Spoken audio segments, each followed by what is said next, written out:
Hi, I'm Dr. Ed Jacobs, founder of Impact Therapy. I'm here with Dr. Chris Schimmel, and Chris and I go around the country speaking on impact therapy. We go usually once or twice a month to different places. And one of the major concepts we're going to address in this clip is it's the map that we follow in counseling and that we teach our students, and it's called RCFF. And then we added a C. Heidi O'Toole, colleague of ours, said, well, we should really put at the end of any counseling session, you close. So we're going to talk very briefly about the RCFF model.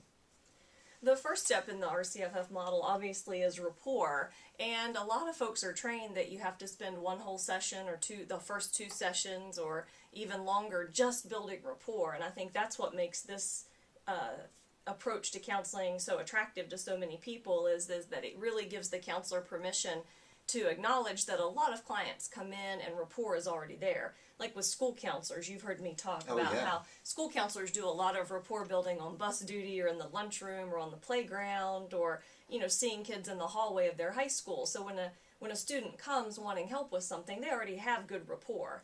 So this approach allows them to move on to sort of the question about the contract question, which is, well, how can I help you with what you're struggling with?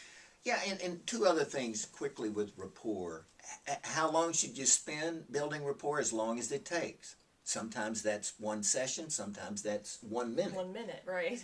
And you gather information, but sometimes you sort of know the information.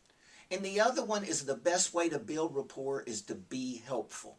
That's the most important thing, and that's what I think we teach our students. Absolutely. Yeah. The second one, once you have rapport, then you move to the contract. What is it that we're going to try to accomplish?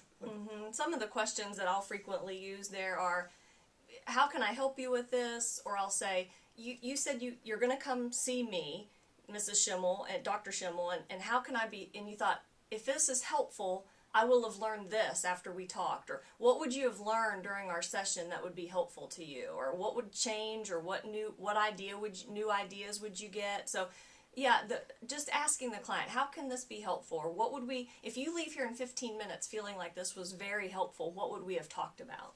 Yeah, in the Impact Therapy book, I write a whole chapter on that, and then made a CD actually on the contract, because sometimes the contract is implied, sometimes there's multiple contracts, sometimes the contract changes. But it's important that anybody doing counseling follows a map. And if you don't have a map, we recommend you use this one, RCFF, because it just as maps guide what you do, because our students get lost if they're not following the contract. Right, and that's really the key piece, is the contract, is what is this session going to be about, what are we working on, what's the focus. I mean, it really determines the focus, and how you funnel is having a good contract. Yeah, say some more about focusing and funneling. Well, once you get a contract, then let's say that Ed comes in to see me, and I'll say, how can I help you with this, or what are we working on today? And he says, well, I'm interested in getting my math grade up. I'm failing math, and that doesn't feel good to me. And I'll say, okay, so let's talk about why you think you're not doing so well in math. And we can really focus on your behaviors in math class, or what your fears are about failing in math, or, whatever that is. So we stay focused on that. And then I can listen theoretically and know, do you have your rational sentences in your head about math, that somehow you're not good at math and you're stupid? So I can help you address your irrational thinking about math, because I've gotten a clear contract that that's what we're working on. Just as Chris is talking, I'm thinking, that's exactly why we created this, really, is if you don't think of the session as focusing and funneling, then it just drifts. Right. And then you get a contract, then you focus it, and then you funnel it. And that's why this model, and then naturally at the end, and all counselors need to be aware of the clock, and certainly school counselors know they maybe have 15, 20 minutes.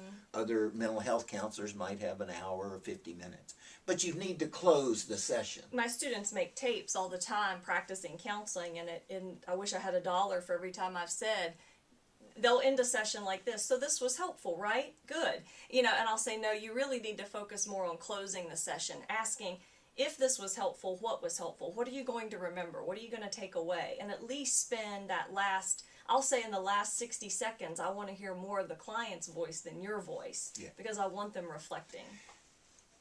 As we're talking about this, I just want to emphasize, if you don't have a map that you follow in counseling, adopt this one. If you've got one that you're following that works for you, that's fine. But this is a very simple model. Rapport, then you get the contract, then you focus, then you funnel, then you close. For more information about impact therapy, go to impacttherapy.com.